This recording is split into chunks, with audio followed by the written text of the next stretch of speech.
Hey guys, what's going on? Just catching in a little me time here.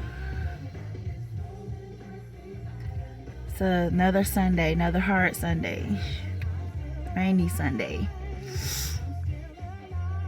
But I'm doing two things, I guess, that make me feel better in times like this. That's getting locked in with God. I get by myself. I listen to my music and read the word and talk to God. And I fight my demons. This is one of my demons. I like smoke. Even more so since Mom passed. It's like just something about being able to, I don't know, get to the point where you're able to just talk to God uninhibited. And I've been praying. This is a struggle for me, as well as like for my mouth and stuff, like how I use a lot of profanity. Those are struggles for me because I was raised in a faith that taught me to judge myself, condemn myself, judge others and condemn others, rather than meeting God and allowing God to meet me right at the point of who I am. I have never been more free than to say, God, I am before you just as I am. I'm willing to say what you want me to say. I'm willing to do what you want me to do.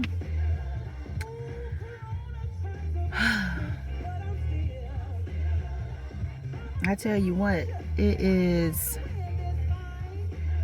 easy to judge others. It's harder to say, I know what it's like to have a problem as well. And I know what it's like to be trusting God and depending on God and waiting on God to deliver you, to free you.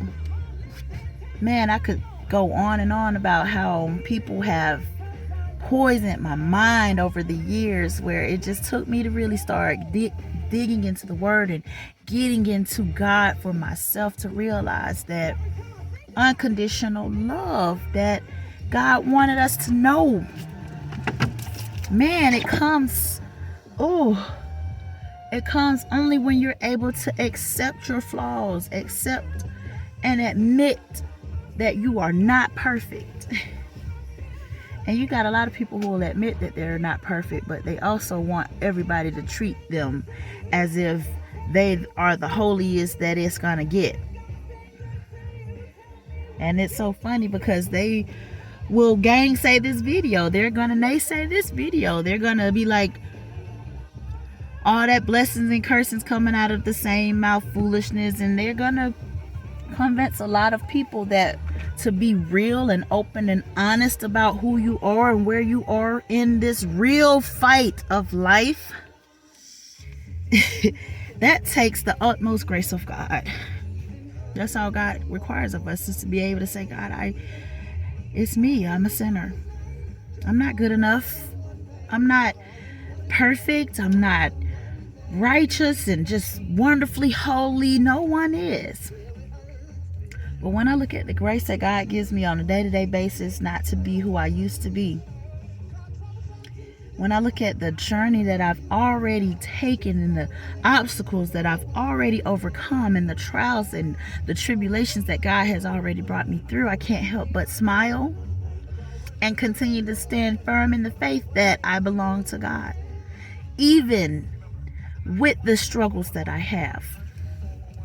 See, a lot of people believe that their struggles is, they praying to God to get a new home and a new car and a new job, and there's nothing wrong with those things. But when you're praying to God and you're struggling for the battles of your eternal soul, you're struggling to become a person that God is pleased with. See, that's what I pray for. I pray over my struggles. I pray over my friends' struggles. I pray over our health and our mind, our state of mind, the emotional, oh my God, I don't even want to get into the emotional and mental, the physiological battle that we have. The Bible says we don't wrestle against flesh and blood, We are not battling, for these temporal rewards. I'm not interested in none of that. I'm interested in saying, God, here is my weakness, and meet me here at the point of my need. And this is something that I was never able to do, even with having pastors. See, you have a lot of pastors who are there, and they're supposed to encourage you and advise you and help you in your walk, but some of them make you so ashamed you can't even go to them and say, hey, this is what I'm dealing with, and this is what I need God to help me. This is where I need prayer on. This is where I need work. So everybody pretends to be perfect and okay and holy. I wish I could say that I've been there. I've been in churches like that, but I've always been honest with my soul. I've always been honest enough to say, I have a problem. I have actually been having a problem since Mom passed with who I am. I don't even know who I am anymore. It feels like, Lord, all I know is I'm God's, and everything else is a blur. Everything else has just become questions and me trying to just figure it out. And even this morning, I just had the most encouraging moment with God, listening to that song, Stand by Donnie McKirkland, I believe. After you've done all you can, you've given it your best, you put on the fake smile, you get up, you go through your everyday, but it just don't work out. And man, when you get to the point where you feel like you can't even talk to people because you can't even be real enough to say, I'm having problems, I'm not okay, my mind is just, I feel stuck in the moment of my pain, I feel trapped in my trauma, I feel lost, and I'm turning to different things, trying to find comfort, not the answers, because those aren't the answers. Drugs, alcohol, sex, anything you could turn to, that's not the answer. You just try to find comfort in something. And I don't own the rights to the songs out here in the background. This is just me having my moment. And you guys know how I tend to try to connect with you when I am having that moment of connection. I just want to channel it as it's flowing. I want to share it. Because you can't help anybody sitting up on your high pedestal judging them. You have to come down to where people are. You got to be able to say, I know what it's like to have that problem, and God can deliver you. You have to be able to give people hope with your testimony. And that's not to say that you got to go out and do a whole bunch of stuff for God to give you a testimony. It's just being willing to share yours. Your story, my story matters. My battle to be a good mom, to be a good wife. And oh my God, I have so many other videos coming of things I'm learning, things I'm dealing with, things I'm struggling with, because they're going to help somebody. I don't care if it's right now. It doesn't have to be immediate. I'm not aiming to help the world immediately. I'm just hoping that maybe I can help somebody by being me, by being real. It's too many people that's just not real no more. Too many people they're hopeless. They feel like they don't have anyone to turn to. For a long time, I felt like I had nobody to turn to. Now that my mom's gone, I feel like, God, who can I turn to? Because my circle was already so small. I got to the point where I was like, God, I can't afford to lose nobody else. I can't bear to lose nobody else. And God had to show me, that was the wrong mindset. Because people have their purposes in our lives and they fulfill them, and then they move on. The thing that has to be concrete, the thing that has to remain constant, and it has to stay assured is the lessons that those people have taught you. The battles, the struggles I have as a mom, as a wife, they're going to make me a better person. And as a result, I can help somebody else. So those same struggles that I have in my home, I have them in myself. I have them when I go out amongst friends. We're going to always, always, always have things to deal with. But, I like this song. Turn this up. Somehow this just coming right in. This is not my song, y'all.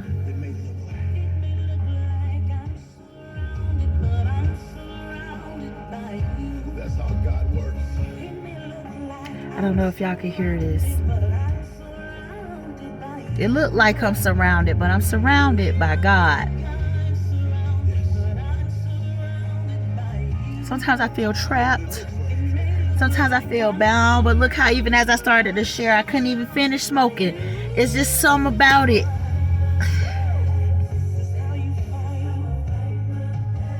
This is how I fight my battle.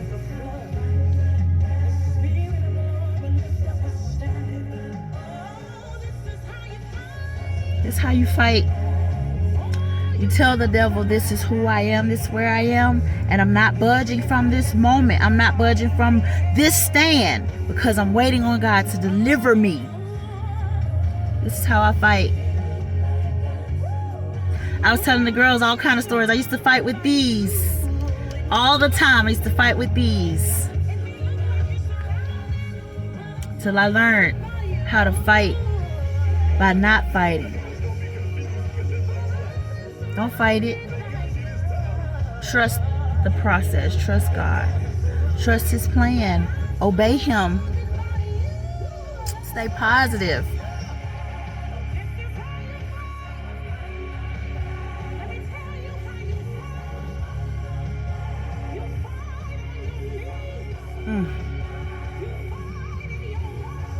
You fight on your knees. You fight in your worship.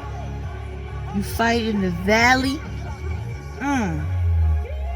When you get knocked down, you keep fighting in that valley.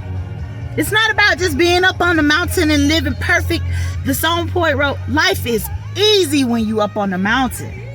But when you're down in the valley, when things are going wrong, when the devil has put things in your life and you don't even understand where they're coming from, and you don't even know how to deal with them, and you can't even see your way through, I'm telling you guys, Lord help me. Oh my God, I get in my car, I lock in with Him, I just start talking and praying to God. Nobody can tell me. Nobody can tell me otherwise. That's what true faith is. Nobody can convince you otherwise. You can only be more enlightened, because the Word of God will lead and guide you into all truth, and the righteous shines like a bright day. It just gets brighter and brighter, so you can become more enlightened. But you have to be persuaded from the beginning. I'm persuaded. I am convinced. And it makes me strive even that much harder to be better, to serve God greater, to seek Him for real, okay? I don't want to know how I'm supposed to dress or how I'm supposed to talk and all of that. I just want to know how to really, really, really, really, really please God for real. He said, if you love me, keep my commandments. Not what other people tell us to do, but keep His commandments. So I just get into the Word, y'all. I get into my worship. I get into my praise and my prayer. And I allow the Lord to strengthen my faith. So I just want to come on here, let you guys know that even bombing, going through, I just haven't even been like, oh, I'm so sorry, y'all. I'm dolled up one of these days. But I'm just trying to let God meet me right here. Right here. Somebody got to be real. Somebody got to pull the veil off and let the world see real. This is what real looks like. And hopefully I'll help somebody.